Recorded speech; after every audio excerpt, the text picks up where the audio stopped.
वज़ीर आज़म मोहम्मद नवाज शरीफ के लिए ये साजिशें नई नहीं हैं और न आखिरी हैं। साजिश तो ये भी नाकाम होगी, लेकिन इस दफा साजिश करने वाले बेनकाब जरूर होंगे।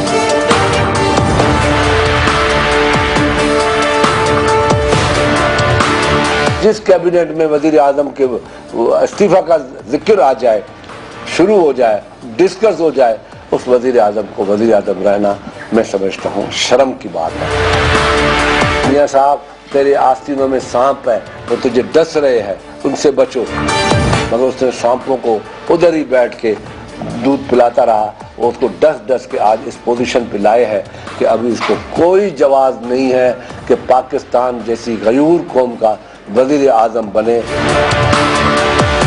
जब आप इखलाकी कुव्वत खो बैठते हैं तो उमूमन सारी दुनिया की डेमोक्रेसी में रिजाइन करता है एक जो ऊपर जिस भी पोजीशन में बैठा हो। तो प्राइम मिनिस्टर तो झूठ बोलने पर रिजाइन कर देता है। यहां झूठ नहीं, या झूठों की बारिश हो गई है। हिंदुस्तान टाइम्स का एक आर्टिकल आया हुआ है कि वहां बड़े खौफजदा है कि नवाज शरीफ ना चला जाए, कि अगर ये चला गया तो पता नहीं फौज ज्यादा तकड़ी हो जाएगी। बिस्मिल्लाहिर्रहमानिर्रहीम, अस्सलाम वालेकुम नाज़रीन, मैं हूं Jasmine Manzoor and welcome to the show. नाज़रीन, सबसे पहले तो इस खबर से आगाज़ करते हैं शो का कि आज काबीना का एक इजलास हुआ, और इस काबीना के इजलास में तवील मुशावरती इजलास था। जाहिर सी बात है, प्राइम मिनिस्टर ने इसको चेयर किया और उन्होंने ये कहा कि वो बिल्कुल इस्तीफा नहीं देंगे और वो लड़ने के लिए तैयार हैं। उसके साथ साथ उन्होंने कहा है कि कानूनी तौर पर जो भी हो सकेगा अपने दिफा की वो तैयारी कर रहे हैं, वकला से भी बात कर रहे हैं, डिफरेंट लोगों से भी बात कर रहे हैं। बल्कि अभी शाम में ये भी इत्तला आई कि हुकूमत ने कुछ बैरूनी मुल्क जो दोस्त है, ममालिक हैं, उनसे भी रब्ता करने की कोशिश की। एक खत भी मंजर आम पे आ गया जो फॉरेन मिनिस्ट्री के उनकी तरफ से लिखा गया कि प्राइम मिनिस्टर ऑफ पाकिस्तान जो हैं वो UAE के शेख को टेलीफोन कर रहे हैं और उनसे रब्ता करने की कोशिश की जा रही है, लेकिन टेलीफोन कॉल रिसीव नहीं हुई। इसी तरह की कुछ खबरें आई कि बरतानिया, अमेरिका, सऊदी अरेबिया और दीगर ममालिक में भी टेलीफोन कॉल्स के सिलसिले जारी हैं। तो ये बात वाज़ेह हो गई कि काबीना के इजलास में तो उन्होंने अपना पॉलिटिकल फ्यूचर के लड़ाई के हवाले से उन्होंने अपना एक रिकोर्स दिया, लेकिन इसके साथ साथ ये भी बात तय हो गई कि गवर्नमेंट इस वक्त ऑलमोस्ट मैं ये कहूंगी एक पैरालिसिस की शक्ल इख्तियार कर चुकी है। बिकॉज एक काबीना है और एक वजीर आजम है, अगर उनके टेलीफोन कॉल्स इंटरनेशनली भी एक्सेप्ट नहीं हो रहे और उसके साथ साथ फॉरेन मिनिस्ट्री से खत लीक हो रहे हैं, तो आप समझ सकते हैं कि ऊपर से लेकर नीचे तक एक क्वेश्चन मार्क है कि गवर्नमेंट कौन चला रहा है। बहरहाल ये बड़ी एक तवील जंग होगी अगर वजीर आजम इसको लड़ना चाहते हैं, क्योंकि तमाम ऑपोजिशन जमातें मुत्तहद हो गई हैं और उन्होंने ये कहा है कि the prime minister of Pakistan has no moral authority. कोई कसर अब रह नहीं गई। इकामा के बाद, नौकरी के बाद, 10,000 दिरहम के बाद GIT के सामने सवालात पर अजीब अजीब जवाबात देने पर अब बहुत ज्यादा अफसोस की बात यह है कि ये मामला सिर्फ सुप्रीम कोर्ट में जाएगा और सुप्रीम कोर्ट ही जाहिर सी बात है इसका फैसला करेगा। सो लेट्स सी कि प्राइम मिनिस्टर अपने दिफा के लिए क्या डॉक्यूमेंट्स वहां पेश करते हैं और इस GIT को आप कितना भी मुतनाज़ा बनाएं, बहरहाल काम वो अपना कर चुके हैं। साजिशी टोलों के कहने पर इस्तीफा नहीं दूंगा ये कह रहे थे वजीर आजम, लेकिन ये नहीं बताया कि साजिशी टोला कौन है। अलबत्ता इंफॉर्मेशन मिनिस्टर ने आके ये जरूर कहा कि वो जो इस दफा राज हैं वो राज नहीं रहेंगे और वो राज जरूर वजीर आजम बता देंगे सबको कि कौन से हैं वो साजिशी लोग जो उनके खिलाफ साजिश कर रहे हैं। इसके साथ साथ नाज़रीन, ये बड़ी खबर आज गर्दिश करती रही कि टाइम्स ऑफ इंडिया ने एक खबर लगाई और उनकी ये खबर जो है बहुत ही ज्यादा एक मैं समझती हूँ इट्स वेरी अनफॉर्चुनेट। और अगर ये प्राइम मिनिस्टर कोई समझ रहा था कि उनके हक में ये जा रही है तो ये बिल्कुल उसके बरक्स है। भारतीय अखबार ये लिख रहा है कि सुप्रीम कोर्ट में पेश करदा सबूतों की मौजूदगी में नवाज शरीफ का बचना अब मुश्किल ही नहीं नामुमकिन हो चुका है। शरीफ खानदान ज्यादातर सवालात के इत्मीनान बख्श जवाबात GIT को न दे सका।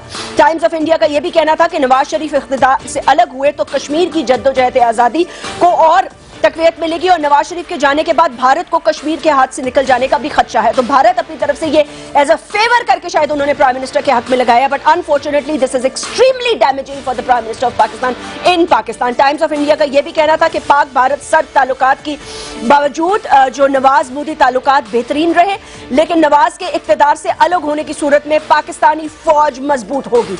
समझ में नहीं आ रहा कि ये किसकी साइड ले रहे हैं और समझ में नहीं आ रहा कि ये किसको रुस्वा कर रहे हैं, लेकिन लग ये रहा है कि अपने इस आर्टिकल से उन्होंने वजीर आजम के जो बची कुची साख थी पाकिस्तान में उसको भी मजरू किया। एक ब्रेक लेते हैं नाज़रीन, उसके बाद 3 नज़रनगार हमें ज्वाइन करें। पॉलिटिकली वो क्या देख रहे हैं, आने वाले दिनों में पाकिस्तान में क्या होने वाला है, राइट आफ्टर दिस ब्रेक।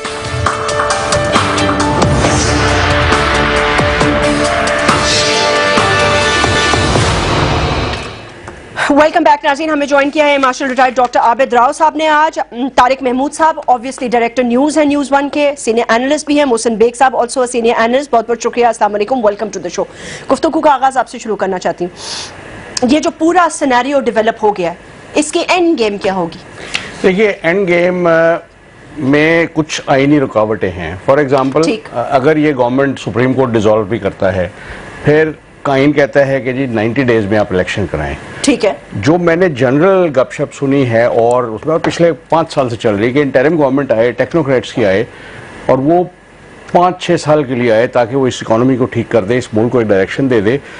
अब आप परवेज मुशर्रफ साहब के टेन्योर को पॉलिटिकली कितना भी बुरा कहें, लेकिन वो इकोनॉमी ठीक कर गए। वरना 99 में जब ये coup हुई थी वो भी इन्हीं की हिमाकत से हुई थी, वरना जहाज को हाईजैक करने क्या था, while he is in the air नया आर्मी चीफ बना दिया। वो आदमी जो फाइटिंग आर्म्स का नहीं है, आपको कितना भी पसंद हो जनरल ज़ियाउद्दीन, ऐसा होता नहीं है। आपने फौज में बगावत पैदा करने की कोशिश की, किसी आर्मी चीफ से इनकी नहीं बनी। इन्होंने फौज को हमेशा छेड़ा। जनरल आसिफ नवाज जंजुआ से शुरू करें, इनकी नहीं बनी ये कहें, आर्मी चीफ तो दूर की बात। देखिए, वही मतलब है, उस इदारे को हमेशा इन्होंने बेतौकीर करने की कोशिश की।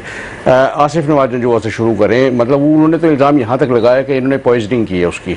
उनकी 6 माह बाद बॉडी एक्सह्यूम हुई है और फिर उनके एक्चुअली भाई ने अपनी किताब में भी ये बात की कि उनको पॉइजन किया गया। लेकिन उसके बाद वहीद काकड़ ने इनको रुखसत किया। फिर उसके बाद जहांगीर करामत जैसा शरीफ आदमी जिसने एक बहुत मुनासिब सजेशन दी थी, उसको इन्होंने रिजाइन करवाया। परवेज मुशर्रफ को ये सोच के इन्होंने बनाया था आर्मी चीफ कि इसकी कोई बैकिंग नहीं होगी, इसको मैं निकाल दूंगा तो कोई हंगामा नहीं होगा, ये कराची का रहने वाला है, MQM का है, उर्दू स्पीकिंग है और वट।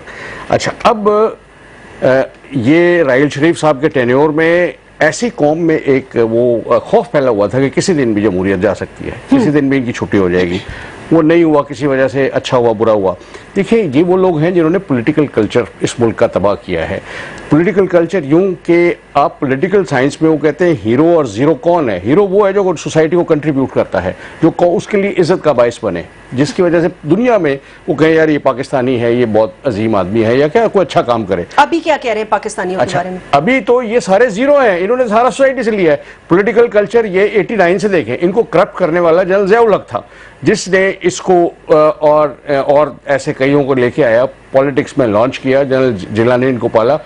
आप 1985 में जब नॉन पार्टी इलेक्शंस हुआ था, मार्च की उनकी तकरीर सुन लें, 22-23 मार्च की है। वो कहते हैं कि ठंडा करके खाना यहाँ बहुत है, खीर सबको मिलेगी। और फिर उन्होंने ये पॉलिटिशियंस को खरीदना शुरू किया था। आप वो जुनेजो साहब की असेंबली देख में अपोजिशन लीडर एक रह गया था, हाजी सैफुल्ला, उसको भी उन्होंने 200 करोड़ का कोई ठेका दे के खरीद लिया था। उसने स्टेटमेंट दे दी कि जी कोई अपोजिशन वाली बात ही नहीं है, ये तो बहुत अच्छी गवर्नमेंट है। ये कल्चर वहाँ से ख़राब हुआ था। उसके बाद जमहूरियत के नाम पे बेनज़ीर आई, उसने जरदारी के साथ मिल के, वो खुद नहीं थी करप्ट लेकिन जरदारी साहब ने उनको ख़राब किया, वो डिसमिस हुए। फिर ये आए, ये डिसमिस हुए, फिर वो दोबारा आए, फिर वो डिसमिस हुए। उनके अपने प्रेसिडेंट लगारी ने उन्हें किया। ये पॉलिटिकल कल्चर, करप्शन को इन्होंने एक नॉर्म बना दिया है। अब इनका वो भतीजा है हमजा शरीफ, उसने 2 साल पहले तकरीर की कि करप्शन का बच्चों फिक्र ना करो, किसी स्कूल में एड्रेस कर रहे हैं। करप्शन तो होती है, करप्शन चलती रहती है, तरक्की होनी चाहिए। ये क्या लोग हैं, मतलब आई एम अमेजिंग। ये matter of shame for Pakistanis to have such democracy and such leaders. नहीं, बट इसमें डेमोक्रेसी का तो कोई कसूर नहीं है ना। ये उसी का सहारा लेते हैं ना कि अवाम ने हमें किया। देखिए, इन्होंने दोनों पैरेलल्स ड्रॉ करने पड़ेंगे। इनका जमहूरियत से कोई ताल्लुक नहीं, इनका कोई ताल्लुक नहीं। ये बादशाह है, बदमाश है।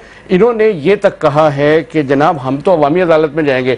फिर आप ये सुप्रीम कोर्ट, हाई कोर्ट सारे बंद कर दें। जो चोर पकड़ा जाए उसे कहें भाई अवाम के सामने ले लो। नहीं, आप वजीर आजम आप कैसा प्रेसिडेंट सेट करने जा रहे हैं? तारिक साहब, ये क्या, कौन इनको मशवरे दे रहा है? आज ये आपने कॉल्स इनको देखी होंगी, ये जो खत भी आ गए हैं, ये दुनिया भर में फोन करते फिर रहे हैं अपने आप को बचाने के लिए। बिस्मिल्लाहिर्रहमानिर्रहीम। देखिए, मशवरे तो अगर किसी सही आदमी के सुने होते तो नौबत ही यहाँ तक नहीं आती। जब हुक्मरान पहुँच जाते हैं इक़्तिदार के अंदर तो वो सिर्फ खुशामदियों के मशवरे सुनते हैं और जो उनको कहते हैं कि वाह वाह। तो मियाँ साहब को भी पसंद यही है कि उनके सामने लोग लगाएं शेर शेर, और मियाँ साहब आपने कमाल कर दिया, और मियाँ साहब खुश होते हैं, सुर्ख हो जाते हैं। और तो उसी वही मशवरे है जो यहाँ तक लेके आ गई हैं चीज़ें। अब दो चीजें हैं जो सूरत हाल है, एक है उसका अखलाकी पहलू और दूसरा है उसका कानूनी पहलू जी। अखलाकी पहलू के नतीजे में तो कोई एक जर्रा बराबर भी जवाज नहीं बचता कि ये अपने इख्तिदार को मजीद तूल दें और कुर्सी के ऊपर बैठें। मुल्क का बच्चा हमारे अपने बच्चे पूछते हैं कि भाई ये कब जाएंगे, ये भी चीज़ निकल आई है, ये भी हो गया है, ये फॉन्ट निकल आया है, ये फलाने डॉक्यूमेंट्स निकल आए, हर चीज़ है जो कि सामने एक्सपोज होकर बिल्कुल अकामा निकल आया है। मतलब इतनी आज वो राना सनाउल्लाह साहब कह रहे थे कि भाई ये JIT नहीं थी, ये तो JIN-IT थी। मामला आप ये नहीं कह रहे कि हमारी ये चीजें दुरुस्त हैं या गलत हैं, ये नहीं कह रहे कि जनाब हमने करप्शन की है या नहीं की, आप ये कह रहे हैं कि जी इन्होंने ये जो चीज निकाली ये 2 महीने के अंदर नहीं निकल सकती थी, इन्होंने ये जो डॉक्यूमेंट जमा किए इतने नहीं कर सकते थे। इसका मतलब है कि उन्होंने जो चीजें जमा कर ली हैं उससे आपको तकलीफ हो रही है क्योंकि आप एक्सपोज हो गए।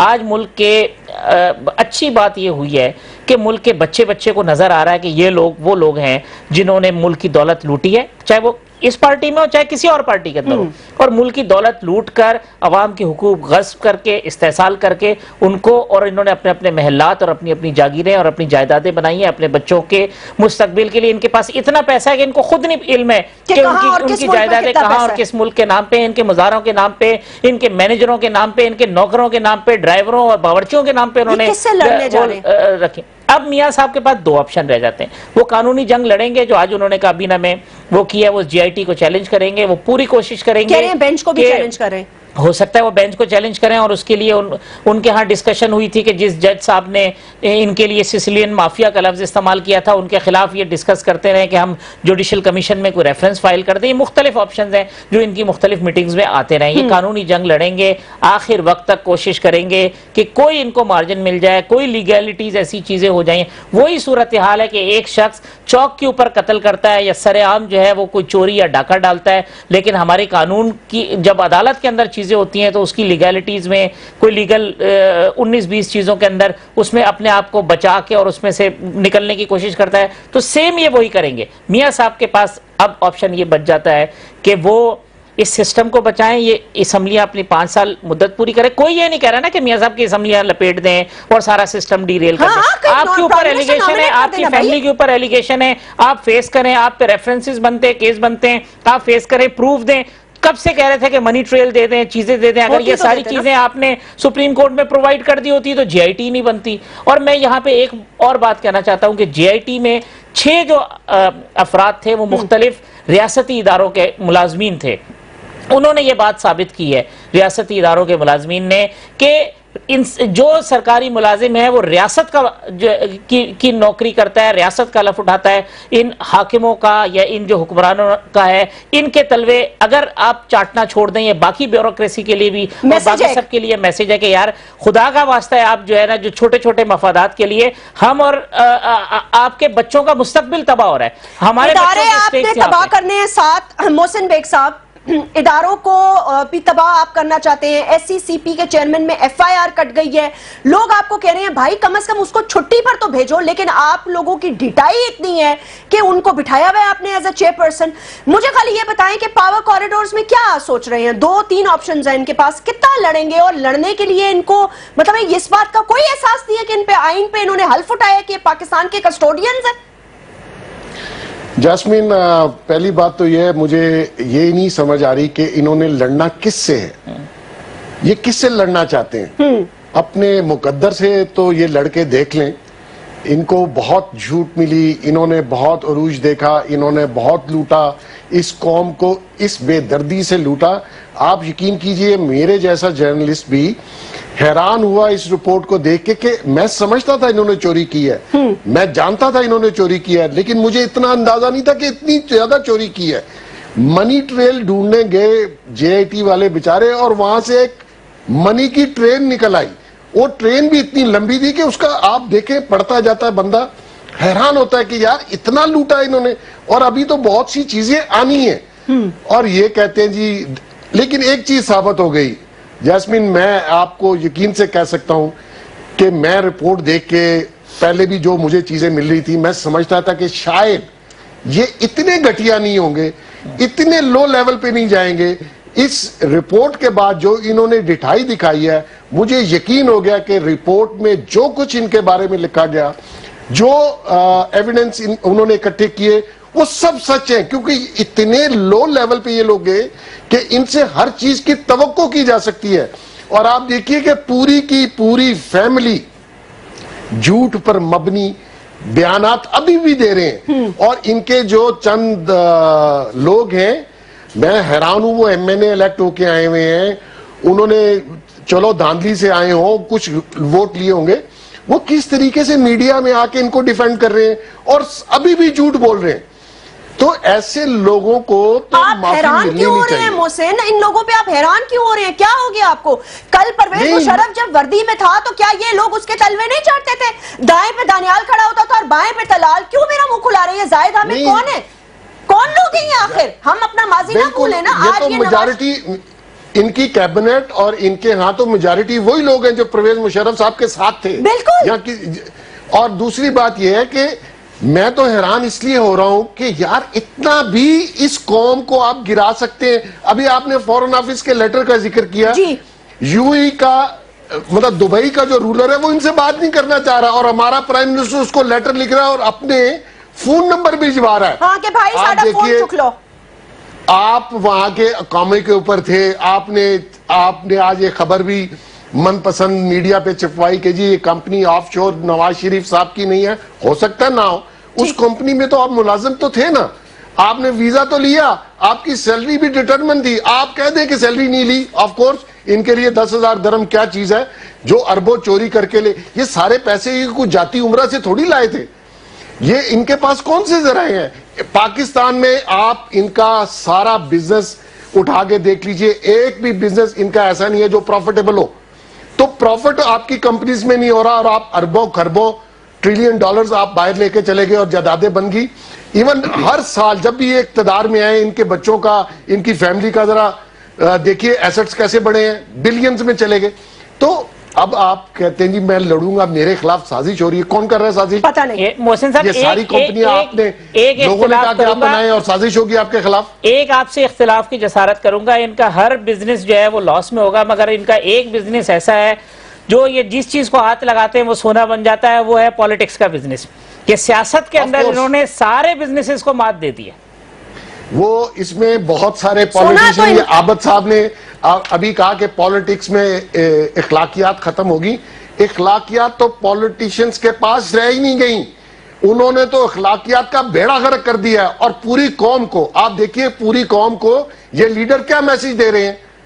चोरी पकड़ी गई है, हर चीज पकड़ी गई, इनके बच्चों के झूठ पकड़े गए, प्राइम मिनिस्टर साहब के तकरीर झूठ थी, पार्लियामेंट का खिताब झूठ, फिर भी बैठे हुए हैं, फिर कहते जी हम रिजाइन नहीं करेंगे। खुदा का खौफ खाएं यार, क्या मैसेज दे रहे हैं आप दुनिया को, क्या मैसेज दे रहे हैं पाकिस्तानियों को?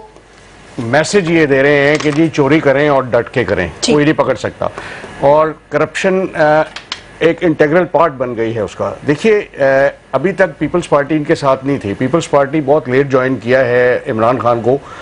वो वरना कह रहे थे सबका एहतसाब करें जी, इसका करें, बिकॉज उनको पता है इसके बाद उनकी बारी आई है और आनी चाहिए, उसकी भी लिस्ट बने। इसमें सिर्फ एक किसी की वॉइस आई है जिसमें जान है थोड़ी सी कि जी उसमें तो बाकी 400 बंदे और भी इन्वॉल्व हैं, सब पे फाइल बने, जीआईटी बने और एक सर्विंग जज है, एक रिटायर्ड जज है, ठीक है, बिकॉज उनको भी एग्जाम्पशन नहीं मिलनी चाहिए। ये मिसाल जब बने, इनको एग्जाम्पलरी पनिशमेंट न सिर्फ इनको मिले, इनके वो साथी जो इनकी करप्शन छुपाते रहे हैं, जो उस पर पर्दा डालते रहे हैं, उन सबको। ये तो 2 बेटे तो भाग गए इसके अभी ECL पे, उनको किस तरह वापस लाएंगे अगर लाना पड़ा। इमरान खान तो शेरियत है ना उनकी, जी उनके बेटों की वैसे जो भी है। बहरहाल अगर आप एक किसी ने जुर्म किया यहाँ पे, आप उसको रोक सकते हैं मुल्क में, आप इनके एसेट्स फ्रीज कर सकते हैं, आप इनके और तरीके कर सकते हैं कि ये इल गॉटन वेल्थ किसी तरह वापस लाइए। फिर वही बात वो कह रहे हैं, इल गॉटन वेल्थ ही नहीं है हमारे कारोबार जो मर्जी है। देखिए ये तो एक मैं जज का किसी का वो मेमोयर पढ़ रहा था कि जो कत्ल के मुलजिम होते हैं जिन पे 100% साबित होता है, वो भी फांसी घाट पे जाते, कहते हैं वैसे मैंने ये कत्ल नहीं किया, मैं ये मेरे खिलाफ गलत वो हो गया, मेरे साथ ज्यादती हो गई। अच्छा साजिश कौन करा, आप लोग पूछते क्यों नहीं है? साजिश ये जो मोटू गैंग जिसे कहते हैं इमरान, वो कर रहे हैं इनके खिलाफ, वो इनके अवाम को और उकसा रहे हैं कि नहीं ये बड़े इनोसेंट हैं, ये फलाने हैं। मरियम बीबी ने क्या गुल खिलाए हैं। अभी आपने कहा ना जी कि खुर्शीद शाह साहब का मैसेज आपने सुनाया जी, खुर्शीद साहब कह रहे थे कि आस्तीन के सांप है नवाज शरीफ के पास। वो आस्तीन का सांप आपको पता है किसको कह रहे थे? प्राइम मिनिस्टर मोदी को, इंडियंस को, इंडियन को। उन्होंने देखिए ना, ऐसे ही इनके साथी हैं जो इनको मरवा रहे हैं, वही आस्तीनों के सांप है मोदी साहब, जिन्होंने कहा कि इसको नहीं जाना चाहिए और पाकिस्तान की फौज तकड़ी ना हो, कश्मीर जो है वो आजाद ना हो। देखिए इस लेवल के लोग हमारे हमारी हुकूमत में रहें, हमारे मुल्क पर हुक्मरानी करें, और इस कौम का क्या हाल होगा उसका तो अंदाजा अवाम खुद लगा सकती है। ये जो साजिश का लफ्ज सॉरी इस्तेमाल कर रहे हैं, देखें वो खुल के नाम नहीं ले रहे, वो फौज की तरफ इशारा है उनका, वो कह नहीं पा रहे हैं, वो बार बार पाकिस्तान की फौज, वो फौज की तरफ इशारा कर रहे हैं, बार बार वो नाम नहीं ले रहे हैं खुल के। वो जो ये कह रहे हैं कि जी ये डेटा कैसे आ गया या मीडिया मॉनिटरिंग कैसे आ गई, क्या आपको पता नहीं है कि एक मीडिया ग्रुप के अंदर उन्होंने किस तरीके से खबरें छपवाई, ISI के खिलाफ खबर छपवाई कि जनाब उन्होंने इंतजामी कंट्रोल ले लिया है, वो जो है ना सारी सपोर्ट वो दे रहे हैं, वो नाम नहीं लेना चाह रहे अभी, लेकिन उन्होंने पूरे अपने अज़ाइम जाहिर कर दिए हैं। वो ये इंप्रेशन देना चाह रहे हैं कि जी हम आपसे लड़ेंगे। सिर्फ ये बयानात की हद तक बात रह गई है कि जिसमें वो खुल के नाम नहीं ले रहे। बाकी मियां साहब ने और उनकी टीम ने कोई कसर नहीं छोड़ी। राज हमारे दिल में नहीं रहेगा तो राज किस बुनियाद पे लेंगे? गुज़िश्ता 4 सालों के दौरान फौज को कितनी दफा मौका मिला कि वो आके इख्तिदार पे कब्जा कर सकती थी, वो नहीं आना चाहते। आप बार बार घसीट के उनको लेके आना चाहते हैं कि किसी तरीके से वो आ जाएं और हम जो है ना वो मजलूम बन जाएं। अब आपका मामला जिस तरह मोहसिन साहब ने बात की, बिल्कुल दुरुस्त बात की कि भाई आप लड़ना किससे चाहते हैं? आप कहते हैं साजिश हो रही है, नाम ले कौन साजिश कर रहा है? आप लड़ना किससे चाहते हैं? जी लड़ाई लड़ेंगे। भाई किससे लड़ना चाहते हैं बताएं? एक मामला कोर्ट के अंदर है, कानूनी मामला है। खुद कल आप बाहर निकल के आप विक्ट्री के निशान बना रहे थे, जिसपे लोगों ने कहा कि सिर्फ 2 जजेस ने कहा चोर है, बाकी 3 ने कहा कि नहीं है। तो कल आप मिठाइयां बांट रहे थे। खंगाल के देख लेते हैं। सर एक ब्रेक ले लेते हैं, ब्रेक के बाद बात करते हैं कि अब मामला जाएंगे किस तरफ। Right after this break.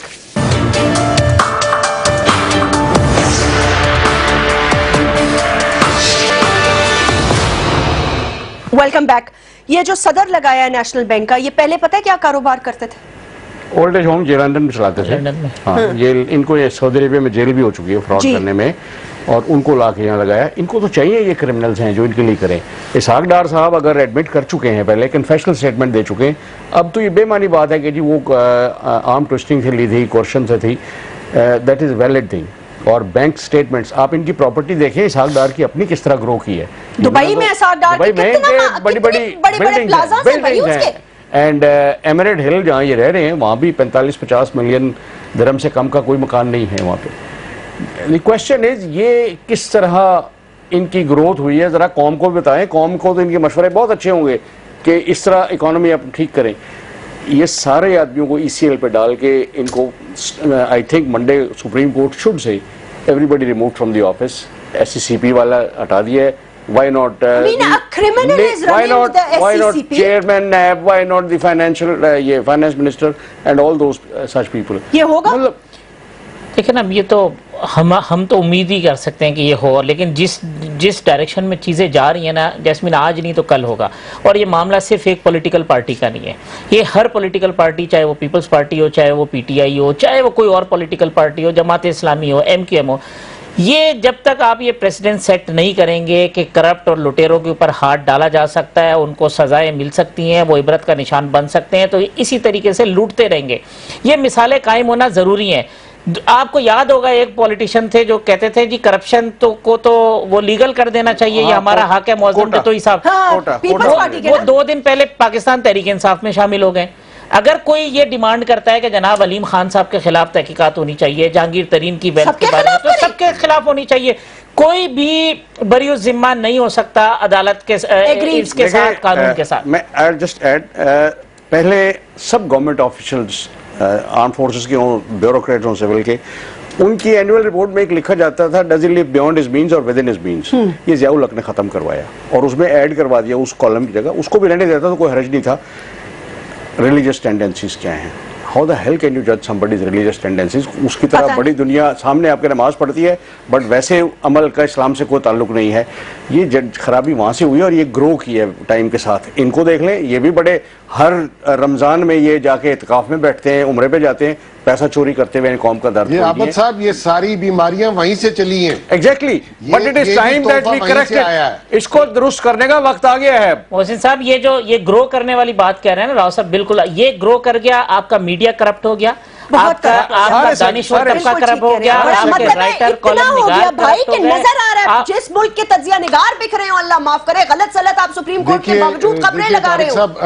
Basically इन्होंने पैसे का इतना, अगर ये 100 बिलियन कमाते हैं उसमें 2 या 10 बिलियन मीडिया पे और अपने बाकी लोगों पर और अपनी फेवर्स लेने में लगा देते हैं, तो उसको तो एक पूरा माशरा, इस वक्त पूरा माशरे की जो जहनियत और जो अखलाकियात हमारी बनी है, सिर्फ करप्ट वो है जिसका हाथ नहीं पड़ रहा, जिसका जिस जगह हाथ पड़ रहा है वो स्पेयर नहीं कर रहा, और वो अपने अपने लेवल पे हर शख्स, पूरा माशरा इन लोगों ने हमारा करप्ट कर दिया। एक JIT की वजह से उम्मीद बनी है। मैं तो पहले दिन से जास्मीन आपके प्रोग्राम में भी कहता रहा, मुझे बड़ी उम्मीद थी कि एक ना एक दिन अल्लाह चाहेगा हमारे आने वाली नस्लों को इस मुल्क में बेहतर तरीके से रहने के मौके मिलेंगे।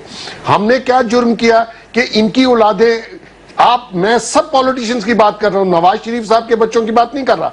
जिन पॉलिटिशियनों के बच्चे हैं वो स्कूल से निकलते हैं, यूनिवर्सिटी से निकलते हैं और बिलियनर बन जाते हैं। इनके पास कौन सा मैजिक है जो हमारे पास नहीं है? कमाल की बात देखिए, और बात करनी इनको आती नहीं है। आप इनके साहबजादों को देख लीजिए, आपके सामने है, जैसे वो टीवी पे आए। अभी उनकी सिस्टर ने, मरियम ने JIT को बताया, उन्होंने कहा आपको पता है आपके भाई ने दूसरी शादी कब की?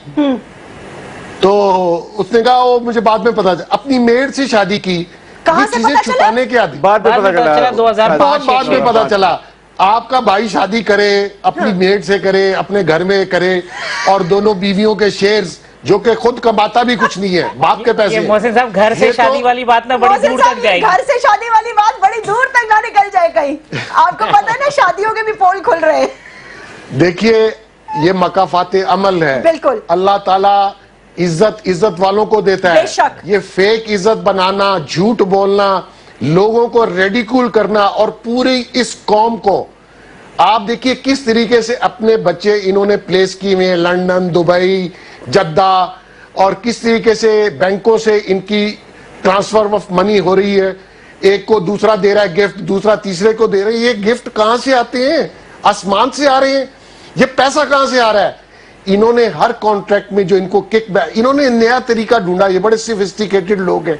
इन्होंने, पीपल्स पार्टी वाले तो बेचारे मजलूम थे, उनको तो करप्शन करनी नहीं आती।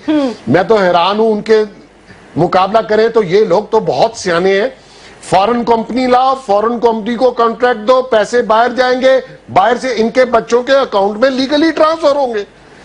तो अल्लाह अल्लाह खैर सलाह को पकड़ दी। अब तो मनी लॉन्ड्रिंग करना बहुत जरा मुश्किल काम है इंटरनेशनल लेवल पे। तो इन्होंने चाइनीज, टर्किश, स्पेनिश और दुबई की कंपनियां पकड़ ली। मोटरवे का इन्होंने लिया था, तभी मोहसिन भाई, दुनिया के ऐसे ऐसे ममालिक जिनके नाम शायद हमने ना सुने हो, अफ्रीकन ममालिक और दीगर ममालिक, वहां पे हमारे सियासतदानों की ना सिर्फ प्रॉपर्टीज हैं बल्कि वो बड़े बड़े ह्यूज कारोबार है जो वहां पे कर रहे हैं।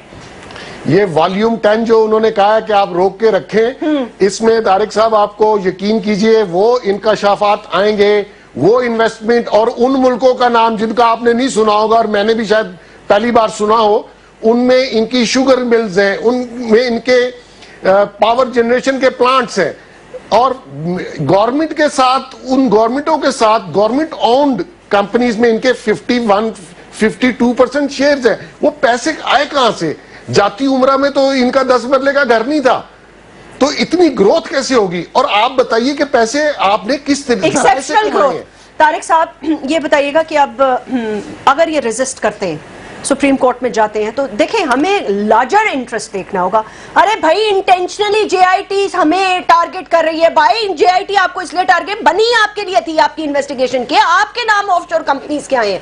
मैं ये पूछना चाहती हूँ कि ये why are they not thinking of the country? कभी अपने आप को CPEC से जोड़ लेते हैं, कभी अपने इकोनॉमी से जोड़ लेते हैं, कभी अपने आप को जमहूरियत, बस ये इन्हीं चीजों के पीछे छुपते रहेंगे। आगे महमूद अचकज़ई साहब का आज का स्टेटमेंट कि जी CPEC के लिए अमन जरूरी है, मौलाना फजलुर रहमान साहब ने एक चीजें दी हैं, ये अपने अब अलाइज जो कुछ भी हैं उनको ब्राइब करके और उनको इंसेंटिव दे के कोशिश करेंगे कि जी हम वो करें। लेकिन पाकिस्तान की जो मेजर पॉलिटिकल पार्टीज हैं वो एक स्टांस ले लिया है, जैसे पीपल्स पार्टी हो गई, MQM हो गई, जमात इस्लामी हो गई, जो दीगर है, ANP का बहुत अच्छा स्टांस आएगा जी, सुप्रीम कोर्ट का फैसला आ जाने दें। मेरा ख्याल है हम सबको उसका ठीक है, अगर ये कानूनी जंग लड़ना चाहते हैं, वहां पे अपने आर्गूमेंट देना चाहते हैं, ये इनका हक है सर। ये लेकिन पाकिस्तानियों का भी एक हक है, पाकिस्तानियों का ये हक है कि उनकी जो गवर्नमेंट है पिछले 1 साल से और 6 महीने से और पिछले 6 दिन से वो एक हिजानी कैफियत में जा चुकी है। They have been drugged because वो अपने आप को बचाने में लगे हुए ना। तो पाकिस्तान को कौन चला रहा है भाई? आपकी फॉरेन पॉलिसी 5 साल से फ्रीज हुई है। आपके तमाम विफाकी वुज़रा सुबह से शुरू होते हैं, शाम तक सिर्फ और सिर्फ ये कोशिश करते हैं कि कौन से पॉइंट्स निकालें, और फिर बाहर आके वो जो चमचागिर ब्रिगेड एकदम से शुरू हो जाती है। अब आप उनके चेहरे देख लें और उनके अल्फाज देख लें, ऐसे ऐसे लोग जो बचपन में बड़े मासूम हुआ करते थे, ये बचपन से मुरा जब कैबिनेट में आए थे, तो अब उनकी हालतें देख लें, आज की प्रेस कॉन्फ्रेंस देख लें कि उनके चेहरे से नजर आ रहा है कि वो कितने जो है स्ट्रेस के अंदर, और चेहरे से नजर आ रहा है कि झूठ बोलते हुए भी एक हद तक चेहरा आपका साथ दे सकता है।